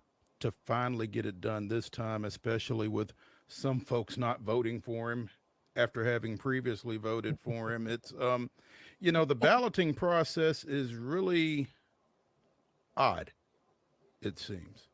Yeah. And part of it, I'm going to defend it, although there are some votes that are hard to defend, and it's up to the writers to defend it themselves. So you have to be a member of the Baseball Writers Association of America for 10 consecutive years. Then you receive a Hall of Fame vote. There is a time after you stop covering baseball that they take you off the roll. So those are the basic rules. Beyond that, there are very few rules. It's intentionally vague. And I think with that, it does make it the most controversial and probably the best Hall of Fame. The fact that you don't know who's getting in because there's a lot of room for writers to decide what they want to decide. I don't believe in taking the ballot from someone. I do believe, though, that as we get educated on various things, the voting gets better. I go back to Larry Walker. At the end of his career, I remember him once telling me, I asked him about the Hall of Fame, and he told me the only way I'm going to get in is with a ticket. But at the end of his career, he looked at his numbers, and also we've come up with new ways to kind of compare players from era to era, and also within your era. And he was part of, and so was Todd, the era that we call the steroids era, and they weren't sullied the way others were in it. So you look at that, and also you look at the numbers and how they compared with their peers and how they compared all time. Those guys were Hall of Famers, even though somebody like a Larry Walker and didn't see it at the time. And a lot of times, as Todd has said, you don't play to get into the Hall of Fame. So you're not really looking at that. But after it's over and you start looking at your career and you start appreciating all that you went through, then yeah, you want this honor. Adrian Beltre received, 95% of the vote? Mm-hmm. Todd got 79 and some change, just under 80%. Joe Mauer got 76% of the vote. Obviously, we've known all along that Adrian Beltre was going in, deservedly so. Todd was a little dicey, has been a little dicey. Were you surprised at Joe Mauer? I was not surprised at Joe Mauer. Frankly, I was surprised that Kelton was on a larger percentage of votes of ballots than Joe Mauer. Joe Mauer, the position he played for much of his career, and yes, things loosened as he went. He played some first base and DH, but at that position, I figured he was a first ballot Hall of Famer going into it. I think it's very deserved. Same with Adrian Beltre, the best at his position. And hey, if you have to wait 5 years, what difference does it make? You're there, at the Hall of Fame, and you get inducted. So I don't have a problem with that too. I think that it should be hard to get into the Hall of Fame. It should be maybe people really look at your stats and compare them against others. I mean, there are people who were dead long before these guys were born, and that's the special thing about baseball, that you can compare those eras. So, in a way, it's controversial, but in a way, it's very special. I was just going to say, is that not what kind of makes the Baseball Hall of Fame so unique, and why there's always such a discussion about it? It seems like every year we're not analyzing percentage points of the NHL Hall of Fame, it seems like, on a year-to-year basis, whereas baseball, that's kind of hallowed ground. And to me, that's what's so exciting about this process every year is, we're breaking down the percentage points, and the years that you're on the ballot kind of plays a factor into that equation too. And I guess not really much of a question in there so much as to say that I just really enjoy the process on a year-to-year basis. Well, the part of the process that I didn't agree with was when they went from 15 years to 10 on the ballot. But I think what's going to happen is a number of players that either drop off the ballot early because you can't vote that many, they're going to be relooked at. One guy that I'm wondering about, there are two guys that I'm wondering about in that respect. The first one, I guess, is more recent, Matt Holliday. If you look at him, he dropped off the ballot this year. But if you look at some of the numbers that are cooked up, I think that Bill James has a kind of Hall of Fame likelihood number. And we're talking about and the number that he has in his mix of stats is 100. 100 and above, you're a likely Hall of Famer. Matt Holliday is like 105, 110. Really good career. In fact, a great career when you look at him compared to a lot of other guys. Years down the road, does he get looked at by a veterans committee? The other one is Carlos Delgado, who I don't know how he dropped off the ballot so quickly. But I look at that career and I say Hall of Famer. Hopefully some of the committees down the road will get them in. So there is another way into the Hall of Fame, and it's not a back door, it's another door. Thomas Harding of MLB.com joining us here on Main Street Sports today, presented by Mid-Tennessee Bone and Joint. And Thomas, as you say that, and you mentioned, they went from 15 years on the ballot to 10 years on the ballot. If you run into a couple of years where a lot of guys retired at the same time, you can kind of find yourself in a delicate situation, I guess. I mean, is that maybe what happened to Gary Sheffield this year in particular? I mean, were there just too many guys?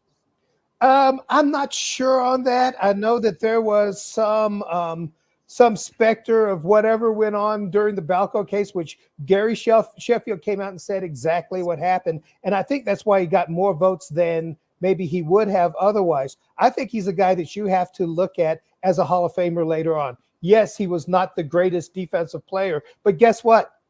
What position did Pete Rose play? Almost nobody forgets. He was a great batter, Gary Sheffield was a feared power hitter. I think he deserved to be in the Hall of Fame. If I had a vote, and that's a long story, they didn't let MLB.com into the organization for many years. At some point, I'll get my vote. If I had a vote, I'd have voted for Gary Sheffield. Would you have voted for Andrew Jones? And now let me warn you before you answer that. The wrong answer might get you kicked off this show. Well, I'll tell you what, I would love to examine his candidacy. When I look at it, I look at things beyond just numbers, because I think that you can become a stat goblin. You come up with all these numbers and you control everything. I'm the evil stat goblin. He gets in, he doesn't. I don't believe in that.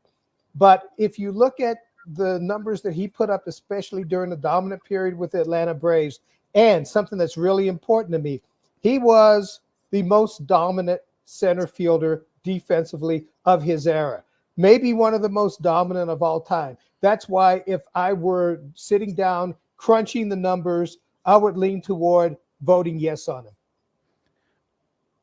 A number that I saw here in the last 24 hours, and either I had not seen it before or it just did not make the impact with me that it did when I saw it here most recently. 4 guys in Major League Baseball history with 400 home runs and 10 Gold Gloves. Willie Mays, Ken Griffey Jr., Mike Schmidt, Andrew Jones. Yes. That says a lot to me about a Hall of Fame vote there. Like I say, I'm not voting here, so I'm not I'm not going to give a lot of comment until I'm actually sitting there with that piece of paper. Gosh, we're so old-fashioned. We're checking off ballots on a piece of paper and putting it in the mail. And putting it in the mailbox. Yeah, exactly. I'm like, somebody probably faxed theirs in, Thomas. Yes, I don't know, because that may be too far for the baseball writers. I've joked that that at times technologically we're in the 1500s here. While baseball has gone into this era of statistical analysis, we're in the 1500s. But yeah, when I'm sitting down looking at that, that will be a number I'll look at. A lot of the counting stats, I hope they come back into vogue. As you know, with the players with the steroids hanging over them, it seemed like you threw out the number of home runs and a few things, or at least some voters did. I have my own opinions on that, but hey, they're off the ballot, so I don't get to vote on those. But when you look at it now, with the game more, I guess with that cloud not on the game, then you go back to those numbers, and especially the 400 home runs and the 10 Gold Gloves. That really means a lot. I mean, gosh, when I was growing up playing baseball, the only thing I wanted was a Gold Glove. I'm like, can I get a Gold Glove from the Bluefield, West Virginia Pee Wee League? I would hope so. That's all I really wanted was a Gold Glove. So that means a lot to me. Thomas, as we go forward, who are some key guys that either are going to be surefire picks for the next year or two, or who's some guys that are going to be right on that cusp again in the next year or two? Boy, you're hitting me because I'm actually not sure. I almost read a story this morning that said who was going to be on the ballot. You know, the one guy that I'm looking at here locally is Troy Tulowitzki. It looks like he did not play enough because of the injuries. But you start looking at the numbers. You start comparing him to some Hall of Famers at the shortstop position. You look at the 7 best years of his, they're just short of Hall of Fame numbers. So that's a guy I'm looking at, you know, from a coverage standpoint. I'm sure that a number of great players are going to be on the ballot coming up. I mean, this was a pretty good year with Beltre and Mauer. And I think that I don't know exactly how this is going to work out. Seems like there are a lot of new voters coming on, so I'm not really at this stage. I'm sorry, I'm just not up on it and not ready to predict it at this point. Thomas Harding, MLB.com, beat writer for the Colorado Rockies, joining us here on Main Street Sports Today, presented by Mid-Tennessee Bone and Joint. You can follow him on X, Twitter, whatever you want to call it, at Harding_@_MLB. T, appreciate your time, man. Hey, thanks for having me. And anytime, Mo, baby. All right. Thanks, guys.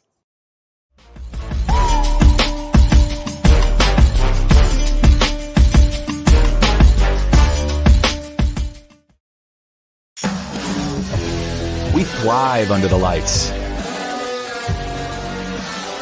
A city of performers. Putting on one heck of a show. Headlining night after night. Welcome to Smashville.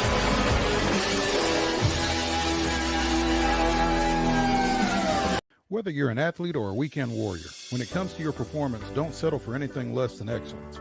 We're proud to announce that Mid-Tennessee Bone and Joint Clinic is now Tennessee Orthopedic Alliance of Columbia, where we are redefining sports medicine and orthopedics. Tennessee Orthopedic Alliance's team of expert sports medicine physicians understands the unique demands of your body.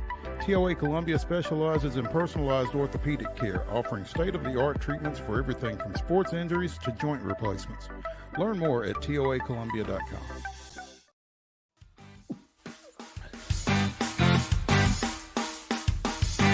Welcome back to Throwback Thursday here on Main Street Sports Today, presented by the Tennessee Orthopedic Alliance of Columbia. Maurice Patton, Wade Neely with you here on this Thursday afternoon. We are now joined by CBSSports.com bracketologist Jerry Palm. Jerry, good afternoon, man. Hey, how's it going? Going well, man. How about you? I'm doing all right. Great. New projections up on the website as per usual. Doesn't look like anything changed from the last time we spoke. Oh, probably has changed a little bit. They may have changed back too. The more Purdue things was change, the more #1. they stay the same, huh? Yeah. Well, Purdue was #1 when the committee gave it to us on Saturday. Mm-hmm. And then they lost, and Connecticut jumped back up. And then Connecticut lost, and Purdue jumped back up. So it's a little bit of back and forth. Illinois lost to Penn State last night, so they've dropped out of the top 4 seeds. Auburn had dropped out. There's definitely been some movement, certainly from those top 16 that the committee gave us on Saturday. But it feels like, UConn, Purdue, Houston, Arizona have kind of cemented themselves, unless something really drastic happens, as the 4 number ones. Yeah, we'll see about Arizona. The thing about Arizona is they don't have any quad 1 games left on their schedule. So the teams that are all chasing have several opportunities to try and stack a resume and maybe pass Arizona, even if Arizona doesn't lose again. So we'll see what happens. But Arizona's resume is not going to get a whole lot better. It has a much greater chance of getting worse than getting better. in any significant way, while the teams that are chasing still have opportunities to improve. Jerry, any one of those teams potentially hunting Arizona, as it were? Any one of those stick out to you in particular, or is that kind of a collective effort that any of these 4 to 5, 6 even teams that can maybe chase down Arizona couldn't move up in that spot? Yeah, I like Tennessee probably the best because the SEC gives them chances to resume build, and I think they're the best team in the league. Kansas has a good chance to resume build as well, but I think Houston is the best team in that league. I don't know if North Carolina gets quite as many chances more than Arizona, but that's not saying a lot. Marquette, of course, UConn is in their league. Now they're going to get another shot at them at home. They got wasted by Connecticut the other night, but or the weekend, I guess. So I think that Tennessee's got the best shot at running Arizona down. You mentioned UConn. Question for you from the other night. Obviously, we saw a big number from Creighton, and I guess the question coming out of that game: better win for Creighton in your mind, or worse loss potentially for UConn if you were to grade it like that potentially? I'd say it's a better win for Creighton. That's as good a win as Creighton can get, and the loss doesn't hurt UConn in a significant way. I mean, that's a really good team, top 4 seed type of team. They got buzzsawed. That's just happens sometimes. The committee doesn't put as much weight on margin of victory as their ranking system, the net does, which puts a lot of weight on it. But it's just one loss. It's not a big deal for UConn. They still have everything they want ahead of them. And the nice thing about these 4 teams is they're from different regions. So you could order those top 4 teams in any order, and they're all going to end up still in their preferred region. So, and I think, typically for the teams that are number 1 seeds, they want to be in their preferred region. That means more to them than being, say, the overall number 1. Being able to, although if you're the overall number 1, you get to pick your spot, but it's more important to them to be in the region that they prefer than to even be a number 1 seed. So Jerry, when you say that they get to pick their preferred region, is there conversation going on between the committee and the school as far as that goes? I mean, the conversation's held before the season. The NCAA asks every eligible team to choose a regional and a first and second round site in the event that they're the overall number 1 seed. So you choose in advance of the season. Okay. Then that makes sense because it's not like they're changing site locations, right? So they ask in advance of the season. Who knew? See, that's why we bring you guys like CBSSports.com bracketologist Jerry Palm, because I guarantee you there's somebody out there that didn't know that. I know I didn't. So it's a relatively recent thing. It goes back before the pandemic, but not too far back that they started doing that. Okay. Jerry, as I look at the number 4 line, Auburn, Creighton, Colorado State, and San Diego State, the latter 2 both coming out of the Mountain West. San Diego State, a Final Four participant last year. I know this stuff is based on what they've done this season, but how much of an impact does SDSU's performance last year have on maybe the Mountain West getting a little bit more love this time around? No, nothing. Absolutely nothing. What the reason that they're getting more love this time around is because the other teams are better. And they put a few teams in last year too. I mean, San Diego State wasn't the only team in there. But really, other than Utah State, the other 5 teams were expected to still be good or improved this year over last. Utah State lost everybody on their roster who scored points last season, all gone. And they completely rebuilt that roster. And now they're contending for first place in the league. It's a tremendous accomplishment. And unfortunately, the name of the coach just jumped right out of my head. If you said it, I would know it. But anyways, he deserves consideration for National Coach of the Year to put together a potential championship team in that league starting from scratch. And I guess it's a testament to the transfer portal. But it's Yeah, it's just an amazing story, Utah State this season. Jerry, as I'm glancing through your bubble rankings here, who's a team that desperately needs to do quite a bit of work in the next couple of weeks, both either in the regular season or the postseason, short of winning a tournament? Which one of these maybe power teams in your mind needs to do some resume solidification?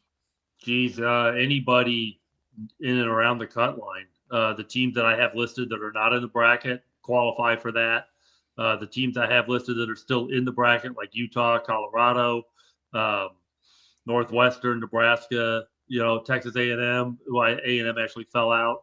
These are all Gonzaga. Everybody, they all have work to do to try and ensure their spot in the field, but they don't all have the same opportunity. Gonzaga, for example, they don't play anybody except St. Mary's the rest of the way that can help them. And that's at St. Mary's, the final day of the regular season. If they don't win that, they probably have to win the conference tournament, which would mean beating St. Mary's almost certainly. So, Wake Forest comes to mind. That's a team that really needs quality wins.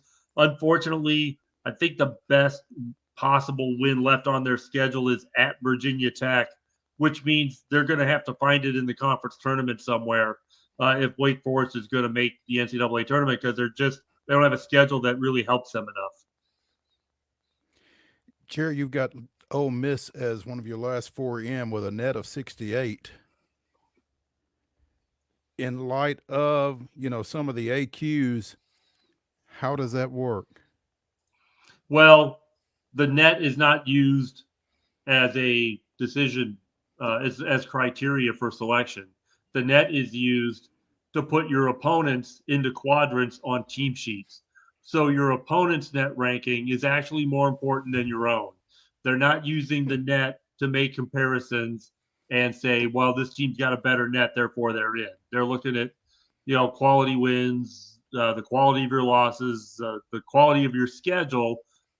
All of those things are measured by the net one way or another. But your own net is not that important, and in part because it's so influenced by margin of victory, and the selection process is not. It's not weighted by margin of victory. It's results oriented. So you're going to see discrepancies between net rankings and teams getting in or out or seats. Okay. All right. Getting educated, as can you. When you follow at JP Palm CBS on Twitter or on X, and check him out on cbssports.com. Jerry, what's a game you are eyeing this weekend in terms of how it can impact your next projection? Gosh, I haven't looked at that far ahead. What's one tonight? A game tonight? Yeah. Arizona and Washington State tonight. That is a game where you've got, the top two teams in the Pac-12. It's probably, it's a great chance for Washington State to try and get up and, get another quality win. That's been the second best team in the league. They've separated themselves from the pack. And they beat Arizona the first time. They beat them at home. Well, now they got to go to McHale and try and do it. Good luck with that. But if they do, that's a big feather in their cap, and it may knock Arizona off the top line of the bracket. So, it's that's probably the biggest game on the schedule tonight. Purdue's in action as well, looking to bounce back after the loss at Ohio State. They're playing Rutgers at home. But in terms of the really big games, this weekend, or not this weekend, but tonight, that's the one that really stands out. Great. Sounds good. Jerry Palm, CBS Sports, joining us here on Main Street Sports Today, presented by Tennessee Orthopedic Alliance of Columbia. Jerry, we appreciate it. Look forward to seeing you next week and getting some more insight and learning something. I'm glad to do it. We'll talk to you next week. Thank you, Jerry. When we come back here on Main Street Sports Today, it's the grab bag, and it'll be baseball dominated. I'll just warn you. So stay tuned here as we come back to the Lee Company studios after this.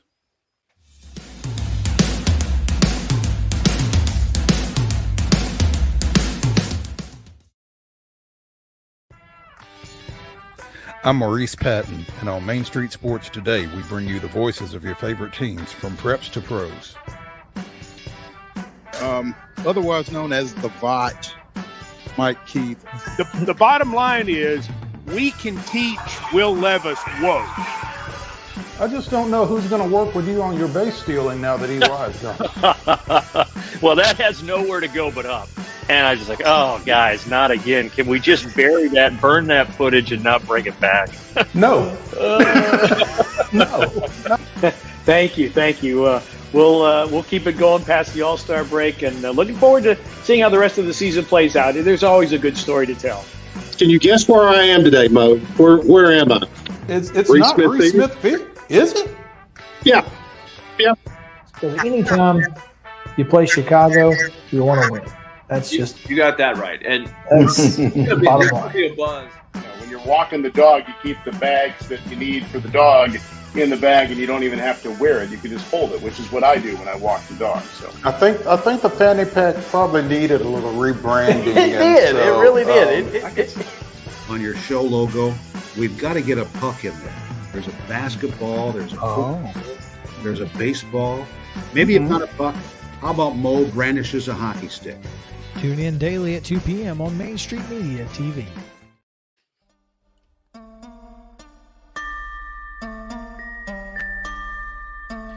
Final segment of Throwback Thursday here on Main Street Sports Today. It's the grab bag, and gonna lead it off with MLB.com's top 100 right now. They finally got to number one. They've been rolling those out in sets of 10 here over the past week or so. And number one shouldn't be a great surprise. May have been to some folks, wasn't to me. Ronald Acuna Jr. is, according to MLB.com. I guess the surprise is that they actually gave it to a Brave, but Ronald Acuna Jr., according to MLB.com, is the best player in Major League Baseball right now. So, Wade, were you surprised? In a sense, only that, wasn't necessarily anticipating a member of the Braves being at number one, but just because you got a guy like Mookie Betts, you got a guy like Ohtani, major markets, kind of would think that MLB might veer that direction. Obviously, Judge up there as well. A little bit of a surprise to me, but I mean, as far as a baseball, just straight up numbers, I got no qualms with this. And other than that, just media market is kind of surprised. I think it's pretty warranted. Yeah. You mentioned Betts and Ohtani, 2 and 4, Freeman 5, Aaron Judge was number 3 on the list. The rest of the top 10, Corey Seager of the Rangers, Juan Soto, now of the Yankees. Coming in at number 8, Wade's guy, Yordan Alvarez of the Houston Astros, followed by Garrett Cole of the Yankees and J-Rod, Julio Rodriguez of the Mariners. That's your top 10. Alvarez, tip of the cap to Wade and his orange and blue guys. Houston had 7 of the top 100. Alvarez is, sorry. I was just going to ask you if you had seen the list. Going through it now, and Alvarez being a top 10, a little bit of a surprise just because of the number of games that he's missed. But when this guy is healthy, he is a ferocious hitter. And I'm, crossing my fingers and praying to the baseball gods that that he stays healthy this year, because when he is in the lineup, he makes that entire team that much better. Absolutely. Also from the Astros, Jose Altuve at number 22, immediately followed by Kyle Tucker at 23, Alex Bregman at 44, Framber Valdez 55, Josh Hader at 60, and Justin Verlander at 62. 3 pitchers. Yeah, not bad. And kind of in that same mid-20s realm that you were just discussing. How about this, Mo? Manny Machado, ranked 24th last season, ranked 5th. So a little bit of a tumble there for Manny, obviously. Well, and it's interesting because Acuna was 25th last year and won this year. Role reversal. Yeah, there you go. Other Braves, Matt Olson 13th, Austin Riley 15th, Spencer Strider 17th. So the Braves had 4 of the top 20. Sean Murphy at 47, Max Fried at 48, Michael Harris Michael Harris II at 50. Ozzie Albies, 66, and this one may have been the biggest shock of them all. Marcel Ozuna at 83. Didn't really see that one coming when that rolled out. But the Braves had 9 of the top 100, the most in baseball, by the way. So, intriguing list. And I think when you go through and you look at all 100, it's like, how did that guy land there or ahead of that guy? Particularly when you kind of do the comparison thing, one versus another one. So, but it's nice to get folks talking about baseball here in mid-February as spring training is starting to crank up. I think there were some games that were actually on TV today somewhere. So it's getting to be that time. I love this, by the way, too. You talked about kind of the debate or the rank. How about a little in-house fighting with the Contreras brothers? William Contreras for the Brewers ranked 81st. Wilson Contreras for the Cardinals ranked 82nd. I mean, come on now. Yeah. How does that happen? Somebody putting together a list at the end. They had a little bit of fun, a little tongue in cheek right there, I think. It kind of smacks of the NCAA committee and some of the first round matchups that they engineer sometimes. So, Wade, you are familiar with the movie The Rookie. Former Tampa Bay reliever Jim Morris breaking into the majors at 35. Mm-hmm. Well, we Buckle might up. be in line for a sequel. There's an article on MLB.com about a 42-year-old guy hitting triple digits on the gun. Triple digits? Triple digits. 101 to be exact. 42-year-old Rob Semerano of New Jersey says he loves to throw and returned to throwing on a regular basis after some, got a divorce. And so to try to get himself back, in a good frame of mind, he just started a throwing routine. And he pitched. He was hitting 96 miles an hour in 2004 when he was supposed to get drafted out of Fordham, and then he hurt himself. So, still been in love with the game, continued to throw, and hitting triple digits has been worked out by at least one major league team and has gotten interest from a couple of others. So, 42 years old. Sounds nuts, doesn't it? Yeah, and if the MLB doesn't work out, obviously some local county fairs, I think he could certainly, or some, go to the minor league games and try and guess your accuracy on if you can break 70. I feel like he's got that in the bag, no doubt. He can at least make a little side money. Keep an eye on him. Yeah, he was a 20th round pick of the A's, but tore rotator cuff, had some other injury issues, and never really panned out. But, be interesting to keep an eye on, I guess. 42. Said he mows his own grass around his mound in his backyard, which I definitely appreciate. Former White Sox infielder Tim Anderson apparently has signed a 1-year, $5 million deal with the Marlins. He was a batting champion in 2019, bottomed out last year, hit 245, really struggled, and I guess needed to get away from Chicago at this point. So we'll see how that works out with him in the NL East with the Marlins. So, Wade, I believe that's going to wrap us up for this Thursday. I think we've done about all the damage we can do. So we threw it back as hard as we could throw it back. There we go. So let's get out of here.